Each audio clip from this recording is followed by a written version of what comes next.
Assalamualaikum warahmatullahi wabarakatuh. Perkenalkan, nama saya Devi Rizka Sari. Di sini saya akan menyampaikan materi saya tentang analisis Melayu dan non-Melayu dalam konteks pembauran budaya. Budaya Melayu terkenal dengan berbagai macam jenis budaya. Salah satunya adalah pakaian yang saya gunakan bercorak khas Melayu.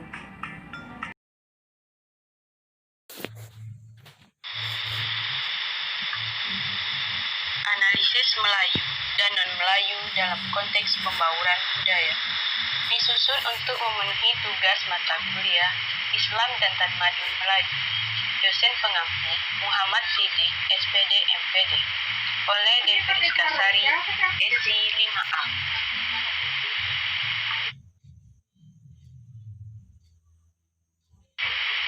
Sub pokok bahasan.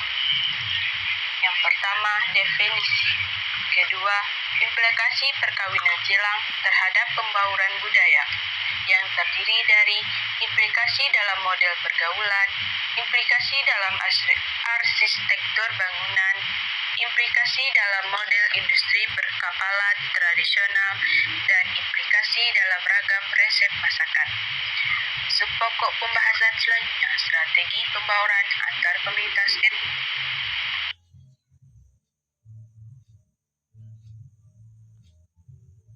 Komunitas pasti latar belakang. Keragaman budaya, tradisi, dan agama adalah suatu keniscayaan hidup. Sebab setiap orang atau komunitas pasti mempunyai perbedaan sekaligus bersamaan. Di sisi lain, pluralitas budaya, tradisi, dan agama merupakan kekayaan tradisi bagi bangsa Indonesia. Namun, jika kondisi seperti itu tidak dipahami dengan sikap toleran dan saling menghormati, maka pluralitas budaya, agama, atau tradisi cenderung akan memunculkan konflik bahkan kekerasan.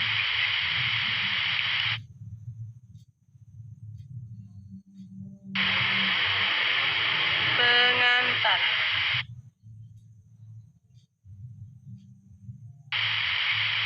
Penegasan istilah.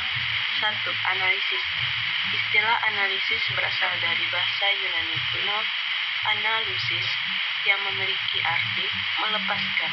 Dalam bentuk kalimat, analisis diartikan sebagai sebuah proses pemeriksaan dan evaluasi dari data atau informasi yang kompleks menjadi bagian-bagian yang lebih kecil untuk mempelajarinya lebih dalam dan bagian-bagian yang ini berhubungan satu sama lain.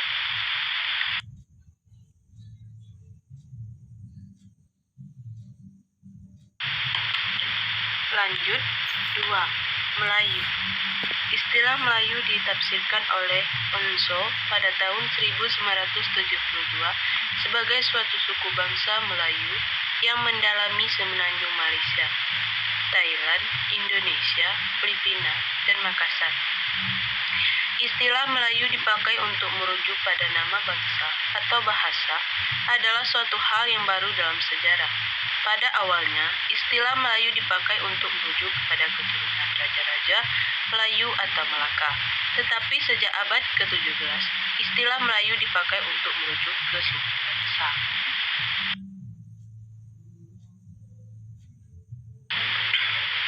Lanjut. 3. Pembauran budaya.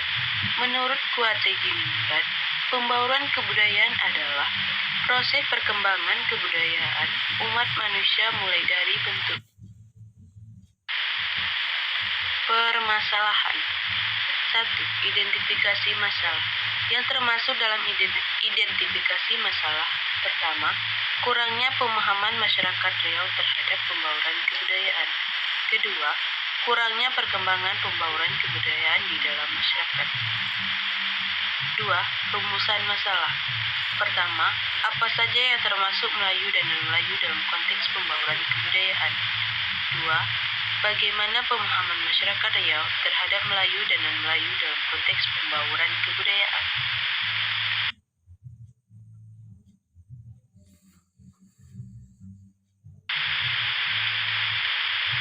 Batas masalah. Agar makalah ini terarah dan tidak menyimpang dari topik yang dipersoalkan, maka perlu adanya pembatasan masalah dalam makalah ini. Dengan demikian, penulis hanya memahami tentang analisis Melayu dan non-Melayu dalam konteks pembauran kebudayaan.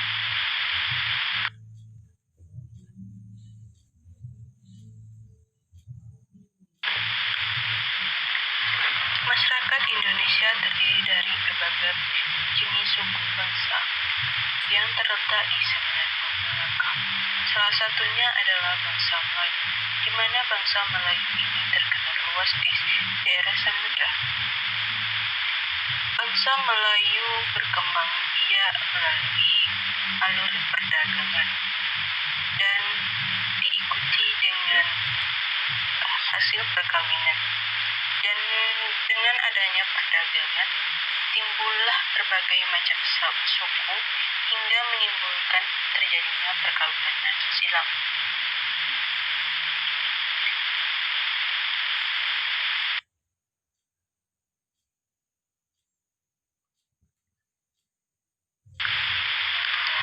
Ragam budaya Melayu. Pertama, rumah adat. Rumah adat atau rumah belah bubung. Rumah belah bubung adalah rumah adat dari Kepulauan Riau yang berada di Indonesia.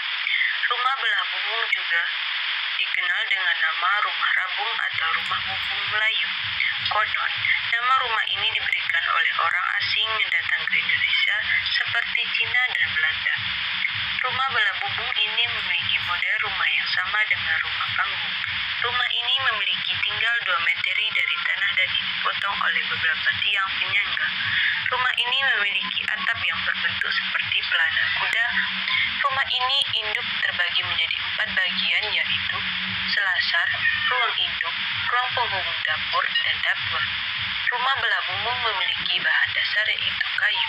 Proses pembangunan rumah pun tidak sembarang karena harus melalui beberapa tahap yang dipercaya menghindari pemilik rumah dari kesialan.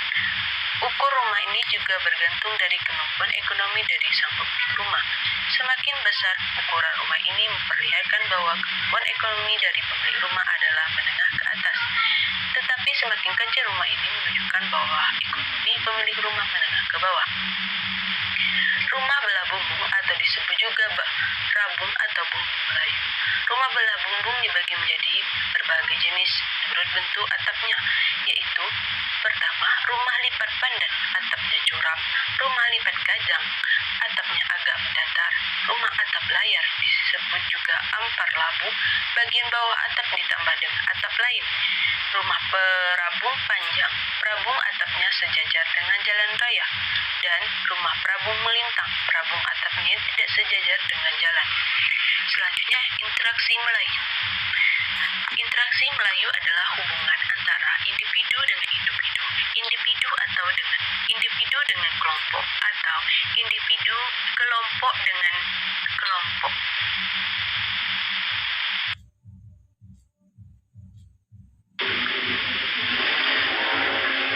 Tarian Melayu. Salah satu ciri dari Melayu yaitu tarian Melayu. Di daerah Melayu banyak ditemui berbagai macam jenis tarian. Salah satunya dapat kita lihat di gambar ini.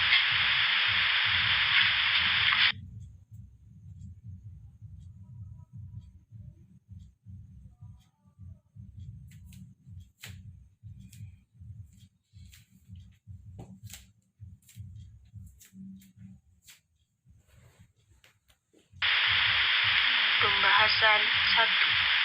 Definisi. Melayu dan non-Melayu. Melayu adalah sebagai suku bangsa. Perkembangan sejarah dan politik telah menyebar ras Melayu yang tersebar di seluruh Nusantara. Dari Makassar sampai Lautan Teduh, sekarang terbagi dalam beberapa negara, seperti Indonesia, Malaysia, Singapura, Brunei Darussalam, Filipina, dan Thailand. Dalam kesatuan bangsa, masing-masing Melayu tidak dipandang sebagai ras, tetapi sebagai suku bangsa. Perbedaan suku bangsa tidak lagi berdasarkan ras, tetapi berdasarkan adat istiadat atau budayanya. Ini akan berbeda dengan suku bangsa Melayu Malaysia dan Melayu Singapura. Pengertian suku bangsa Melayu di sana adalah semua orang dari ras Melayu, sehingga orang non-Melayu adalah suku bangsa Malaysia atau Singapura dan ras lainnya seperti Cina, India, Eropa, dan lainnya.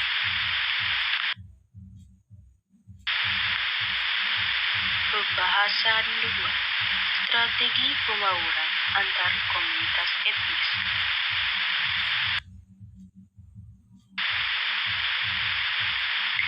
Melayu dalam konteks pembauran kebudayaan. Jika strategi dipahami sebagai prinsip-prinsip yang dianut demi tercapainya suatu tujuan, maka dalam khusus pembauran antar etnis atau ras di Sumenep Kota memperlihatkan jelas bahwa prinsip universal akan kemuliaan martabat manusia merupakan mahkota kesadaran yang menyujungi subkesadaran di bawahnya. Manusia bangun manusia. Pernyataan singkat imperman ini secara tegas menunjukkan bahwa dalam pergaulan manusia itu yang paling utama dan bukannya atribut-atribut lain yang menempel pada dirinya atas nama tradisi, agama, warna kulit, bahasa, ataupun selera pakaian dan makanan. Jarak yang tercipta akibat atribut-atribut terpelen tersebut memang ada, tetapi melalui interaksi yang cukup lama, dana alamiah kendala tersebut bisa diseberangi dan kepahaman akan eksternalisian memasuki kesadaran subjek. Sungguh faktor waktu dan kewajaran alamiah dalam proses interaksi ini sangat menentukan kualitas pembauran yang ada. Sebagaimana diketahui, Sumenep merupakan kota dan sekaligus pusat kekuasaan yang menjadi pintu timur masuknya perdagangan antar pulau khususnya dari Sulawesi, Kalimantan, dan Bali. Sejak zaman kerajaan dengan pelabuhan Kaligantetnya. Sementara posisi Kalinyet dalam proses pembauran antar etnis atau ras ini sangat penting, mengingat di kota kecil ini terdapat pelabuhan yang terjadi persinggahan berbagai kapal dengan sejak dulu.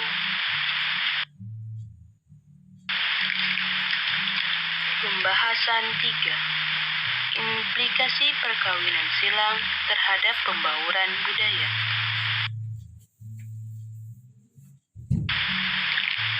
Implikasi perkawinan silang terhadap pembauran budaya.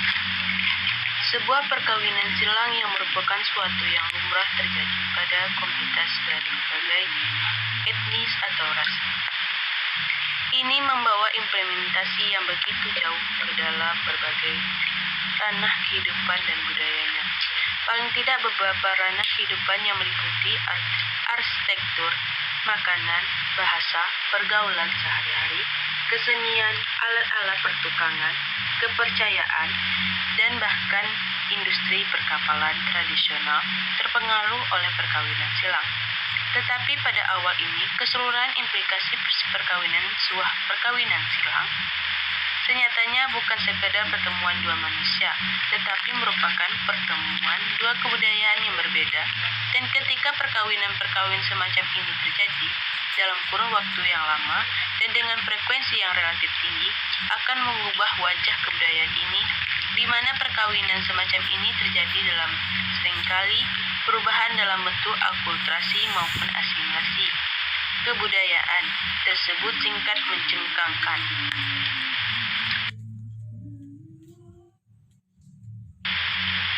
Implikasi perkawinan silang terhadap pembauran kebudayaan. Di sini dapat dibedakan menjadi 4. Yang pertama, implikasi dalam model pergaulan. Yang kedua, implikasi dalam arsitektur bangunan. Yang ketiga, implikasi dalam industri perkapalan tradisional. Dan yang keempat, implikasi dalam ragam resep masakan. Implikasi dalam model pergaulan.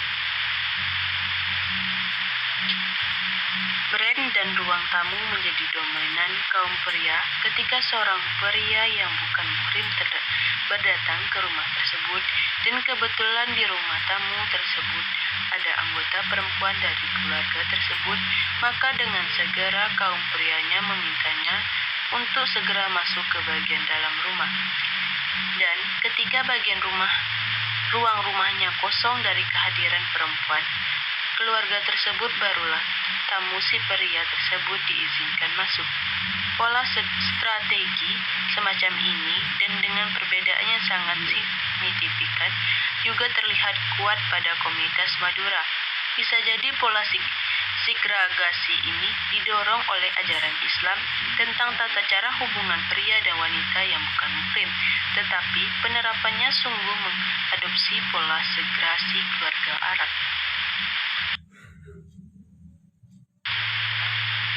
Implikasi dalam arsitektur bangunan. Menyangkut pola arsitektur, terlihat komunitas Cina telah mewariskan pada arsitektur Madura, tetapi tidak demikian dengan komunitas Arab. Orang Arab datang dengan berdagang, dengan berdakwah. Pengaruh itu terasa pada arsitektur rumah ibadah dan kaligrafi Arab pada rumah tinggal komunitas Arab maupun Madura. Lemahnya arsitektur Madura, rumah tinggal Arab yang memang sangat sederhana, yang khas gurun atau karena arsitektur semacam itu tidak cocok dengan iklim Nusantara yang surgawi. Implikasi dalam model industri perkapalan tradisional. Perairan Sulawesi Selatan dengan gelombang yang ekstrim dan arus yang kuat di selatnya membutuhkan desain kapal yang runcing dan memanjang serta memiliki tenaga yang kuat untuk mampu melawan arus yang kuat. Itulah mengapa Venisi memiliki bentuk desain yang runcing, memanjang dan didorong dengan layar-layar tinggi untuk memberi cukup tenaga, memberi arus Selat Sulawesi yang terkenal kuat. Sementara perairan Madura tidak membutuhkan kapal sekuat Venisi, tetapi karena Madura sendiri memiliki teknologi dan know-how pembuatan kapal, maka desain Venisi ini mengalami proses perubahan karena sentuhan Madura, dan hasilnya adalah sebuah kapal layar baru, Genion Supri. Terakhir, implikasi dalam ragam resep masakan.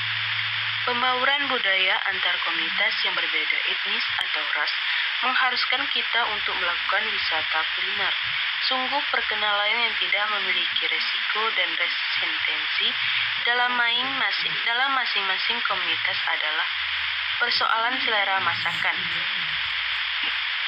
Seringkali bahan obrolan dua orang asing sama-sama dimulai dengan makanan khas daerah masing-masing. Dalam sebuah acara rajalan, sebuah acara makan-makan dengan hidang kambing, guling, dan biasanya dilakukan pada malam Jumat, serta diiringi musik zafir, dan hanya diikuti oleh kaum pria Arab. Terlihat jelas bahwa ukuran potongan daging sate Madura merupakan buah asimilasi, sementara gulai Madura lebih dekat dengan akulturasi, sebab konsep gula Madura khususnya segenap kota dan juga peranduan adalah gulai bening tanpa santan.